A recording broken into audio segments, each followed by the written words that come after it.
Through fire and water. From the lowest dungeon to the highest peak, I fought him, the Balrog of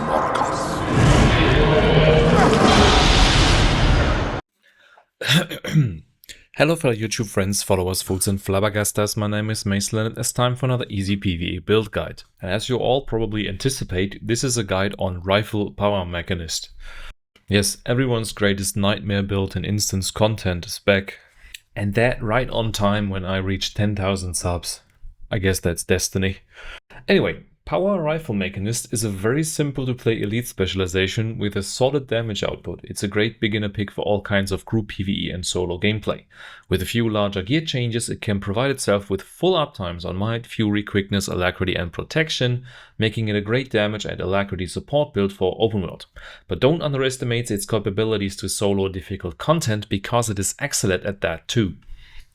Now, the concept of Mechanist is probably clear to most of you, but in brief. You have this green robot thing fighting with you, and depending on the trait choices that you make in Mechanist, it will have different skills and inherit different attributes from you. Since this is a power build, we'll go for the highest power damage traits, but in open world we will change a few of them later. For the power build you can choose between two Grandmaster traits, J-Drive and J-Dynamo. J-Drive allows you to freely use your force and shift signets while retaining their passives. This gives you much more flexibility on your signet skills at the cost of a small amount of damage. Jade Dynamo is slightly higher damage and provides good coverage of self-quickness. Self-quickness shouldn't be required for group content, but you know, pack groups exist. When you start playing Mechanist, I recommend giving the article on mech controls on the wiki a read to understand how the controls of the mech and ranger pads work. Now, I advertise this as a rifle mechanist, but using sword and axe is actually a higher damage option, while rifle gives you very high range. You still want to stay close to your mech since your mech skills take longer to recharge when you are far away from it, and many boons and signet effects occur around the mech. Rifle is the easier and more forgiving option, but neither of them is really difficult to play. And speaking of which, let's dive into the rotation. Careful, this build scales with the number of conditions on the enemy. To make your numbers comparable, you need to set the golem up correctly. In this case, this would include only putting 10 conditions on the golem, including vulnerability. Now let's dive into the rotation. You want to open with Overclock Signet during the cast of Throw Mine to start the fight with Relic of the Claw. Next up, you want to cast Jump Shot. Jump Shot is the only melee and movement skill in the kit, so if you cannot be in melee range, you can skip this entirely. It's not a large DPS loss. And after this very easy combo for the opener, we're going to dive into the general rotation. The rotation simply involves using skills on cooldown with a priority list and using auto attacks in between. First is Blunderbuss, so skill number 2, and you want to alternate between Throw Mine and Overcharged Shot to maintain Relic of the Claw. If you don't want to do this, you can use Relic of the Thief or Relic of the Eagle, both of those work well too. On top of this, you want to set all the mech skills on auto attack and use Jump Shot, Net Shot and Overclock Signet on cooldown. If you use J-Drive in actual content, you can use your active signet skills without a negative drawback. This means that you can use Shift Signet for a long-range teleport, condition cleanse and stun break whenever you need to. With J-Drive, you can also use the Force Signet for additional Defiance bar damage while keeping the passive damage buff. Speaking of Defiance bar damage, let's talk about CC. You have Force Signet, Throw Mine, Core Reactor Shot, Overcharged Shot and Jade Mortar or Sky Circus depending on whether you use J-Drive or J-Dynamo. Now most of those skills are part of the actual rotation, so you might want to save a few of them for break bars when they pop up. That's it for the rifle rotation. The sword and pistol rotation works very much the same way. You want to use your weapon skills, your mech skills and Throw Mine on cooldown and that's it. With only slightly over 40 APM, this is a very simple beginner build. And since you can set your mech skills to auto attack, it only uses 8 skills actively. Let's move on to gear and traits. The gear setup is a pretty standard DPS build for power engineer builds. Full berserkers, force and impact sigils, runes of the dragon hunter or scholar if you have them, standard food stuff, nothing special. Now what's important, especially for the open world build, is that you do have 5% extra crit chance from your traits. This gives us some wiggle room to exchange gear pieces without a larger damage loss.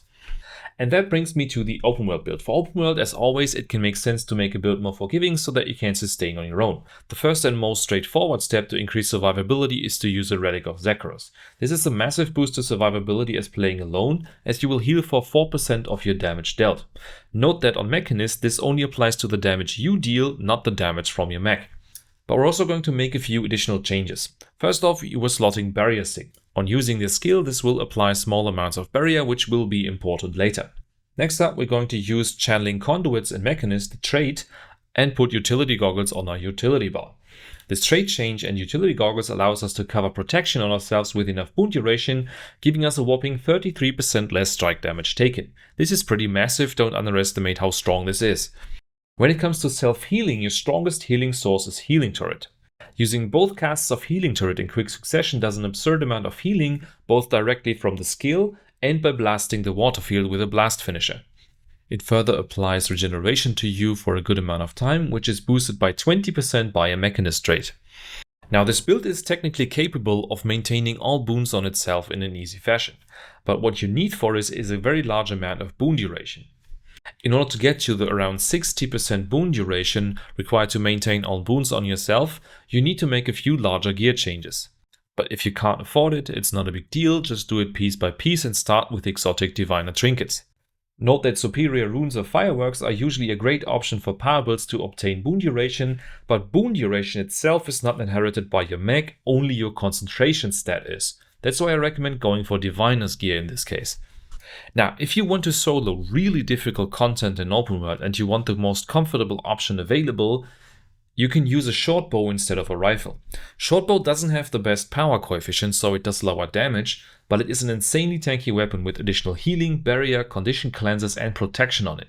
You can still do a solid 13 to 14k DPS with it, and you will really feel the difference in survivability. Next up, let's talk about boon coverage in detail, going through them one by one. When it comes to might, you maintain around 20 to 21 stacks ideally.